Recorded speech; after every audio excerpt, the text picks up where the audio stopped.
All right, guys, it is now time for Scene Stealers. Who stole your heart? Who stole your mind? And who stole your life? We started off this season with Joker that put Joaquin Phoenix on the board. The Invention of Lying with Miss Jennifer Gardner. Howard the Duck, Chip Zine. Candyman, Yahya Abdul Mateen Deuce. And The People Under the Stairs with Brandon Quinton Adams. The Ghostbusters trilogy. Rest in peace to the great Harold Ramis. And Ivan Reitman now. Jeez Louise. Well, he's not on the board, but, you know. Die Hard, rest in peace, Alan Rickman. The Matrix quadrilogy. Neil Patrick fucking Harris and Lawrence Fish Don't Fry in the Kitchen Burn. Rest in peace. To who? Lawrence. He's alive, man. I'm real. And The French Dispatch, Jeffrey Wright, still alive. See, you set me fucking up. Being there, rest in peace, Peter Sellers. You're gonna make me an ass. You're gonna make an ass. Don't make a jerk out of me, all right? All right. So who? This was surprise. I thought this was gonna be a real easy one because I've seen Dave Grohl before. Mm-hmm. I figured he'd be carrying this movie, but I'll just spoiler alert. No. Dave Grohl is not my scene stealer. Well, now we're getting canceled. But I have three-ish honorable mentions. All right. I do have honorable mentions as well. I just had to pull up my list of the people's name again. Hold a second here. Don't sue me here. While you're pulling up that list, I'll give you my first honorable mention. Please. Was Jeff Garlin. Jeff Garlin is, I love him in Curb Your Enthusiasm. Mm-hmm. He's just a naturally funny guy. He's in another movie that I really like that he played like the dad on. The whole movie pretty much took place in the stands of a little league sports team event. There's just fixating on like the parents. It was really funny. I can't remember what the name of it is, but he is really funny, and it was almost like you could tell that he was really embracing the energy of what was happening here, because I've never really seen him at like a 10 like he was in this movie. And it was very fun to see him come out the gate swinging in like the opening scene. You could just tell he was having a lot of fun with the dialogue he was playing with. You can tell he was from that acting world, and there's no disrespect to anything that they did, but you just knew that, because as soon as he came, like you say, he came in flying Hamlet, like he was ready for everything that was going to be said. And I got these guys have performed for years, you know what I'm saying? It's nothing new to them, but again, I put it this way: if Jeff Garlin knew how to play guitar and they put him in a guitar movie, he couldn't do what they do, and they can't. But I saw that difference. And to your point, his impact from that scene from the beginning, you say came out swinging. Spoiler alert, we don't see him until later, but all through the movie, they're mentioning S.H.I.E.L.D. They're keeping you, they're reminding you of him. So no, his presence was felt through the entire, the blow the dick, you're literally going to blow the dick back into my mouth that you just, yeah. And that had to be a lot of improv in that scene. Them just playing around and seeing, that had to be. Yeah, it was good stuff. It was just too absurd. I can't imagine. I mean, if somebody wrote that, then kudos. Yep. Roll is my other honorable mention. Wow. I mean, I knew he would have been my scene stealer. I kind of knew that he was going to be as good as he was, so it didn't come with that element of surprise that the scene stealer, who got the scene stealer from me, he surprised me more. But Dave Grohl is just, I mean, he carried the movie well. To be the lead singer of a band, he's got like that natural charisma to be in front of the camera as well. Mine is going to go to, honorable mention is going to go to rest in peace, Pat Smear. Spoiler alert.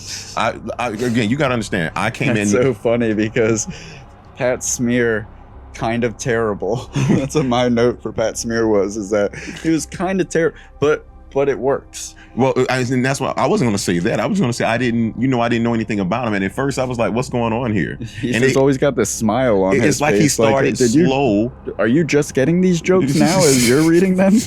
Bro, he started so slow, but then he kept picking up speed. It's almost like, okay, we're in week 2, we're in week 3. Now I'm comfortable now. Why is he wearing the bonnet with him sleeping on top of the thing? And remember, I called it before. You know, we hadn't seen this before. I said, that's him on the floor sleeping. He's not dead. You know, and again, the thing, even like I said, towards the end of the film, he's running around screaming, he's doing the stuff, and he, like, to me, his character grew, and I guess that was, for me, what I was not looking for, but it jumped off the screen to me. Like Pat, every time he started owning scenes. Yeah. I mean, you could out of the whole band, I will say that he's the one that was most obvious to me. Like, okay, it's a good thing that you chose music, because like you know they're gonna watch. The Foo Fighters are watching this as we speak. Well, I'm just glad that that's not his passion in life, because while it worked in this movie, it definitely worked. He was a badass. He's fucking MacGyver at the end of the film. He's fucking hot wiring cars and shit, man. Come on. He was in the midst of hot wiring cars. We won't spoil that alert for you. Yeah. No, he was bad, but I liked little Napoleon Dynamite action. Oh man, that's a terrible analogy, but it works. So terribly. It did pop just like a fucking Tupperware bowl. And then he just drove up. Damn it! Oh man. Oh yeah. So Pat Smear, that's an honorable mention for you. Yeah, but I'm gonna go ahead and do you a favor here, because I'm gonna tell you. I got one more honorable mention. Okay, go ahead. My other honorable mention is just the band in general. Oh yeah. Because I was just. I mean, like I said, I've seen Grohl before. I knew that he was really good, but I was really surprised by the chemistry of the whole band and how they. I really liked. Like, I don't really know what any of them are like in real life, including Dave Grohl. So it was fun to see them kind of invent these alter egos for themselves and give themselves these weird nuances to their characters. Like the guy that's always having to touch Dave Grohl. That was Pat. Pat. You see what I'm talking about? Like there's and of course, all of their music videos going back to the 90s have always had this like cinematic flair to them. My blisters have blisters.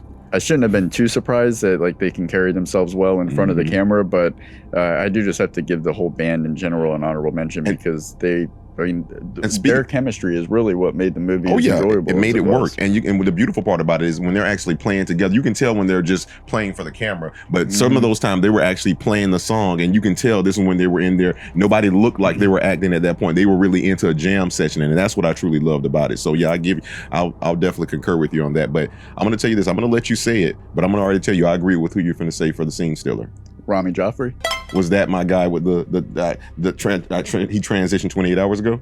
Yeah. Yep. The glasses. Yep.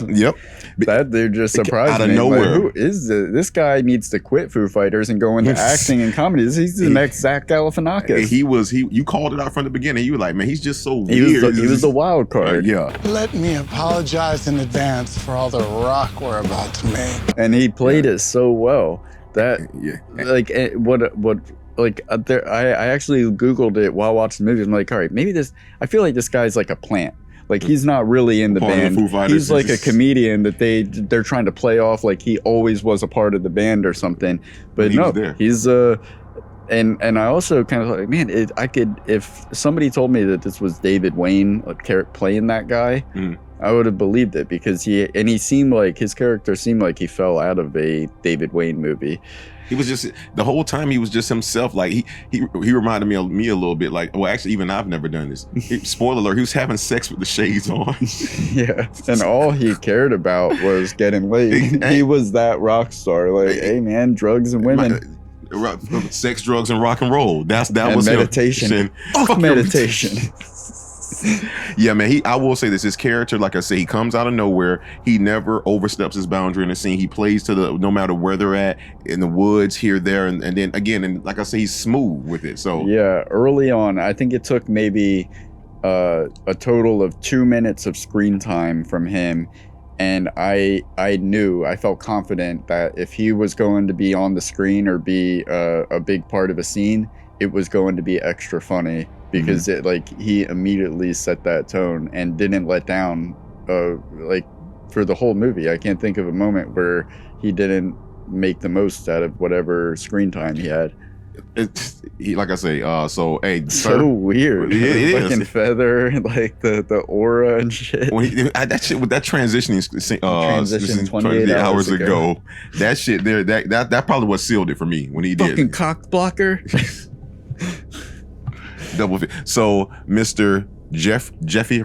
Rami Jaffrey. I'm gonna get this right. RJ.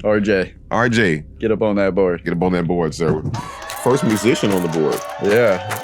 All right, Peter.